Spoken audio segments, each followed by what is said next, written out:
دنیا والوں پر اپنا دکھ ظاہر مت کرو، کیونکہ وہ اس جگہ پر چوٹ ضرور لگاتے ہیں جہاں پہلے سے ہی زخم ہو۔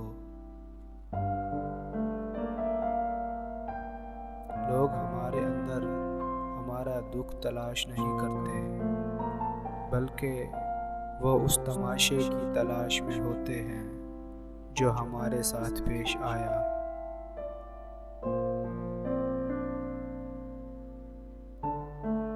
دکھ کی سختیاں چہرے سے تو رخصت ہو جاتی ہیں، لیکن اندر ہی اندر انسان کا گوشہ گوشہ ویران کر دیتی ہیں۔ ایک شخص حضرت علی کی خدمت میں حاضر ہوا اور پوچھا، یا علی، آپ فرماتے ہیں کہ اللہ نے زمین پر انسان کے لیے ہزاروں نعمتیں پیدا کی ہیں، پھر یہ دکھ اور تکلیف کس لیے پیدا کیے ہیں؟ تو آپ نے فرمایا، اے اللہ کے بندے، شکر کرو اللہ کا کہ اس نے دکھ پیدا کیا، کیونکہ یہ بھی اللہ کی عظیم نعمتوں میں سے ایک نعمت ہے۔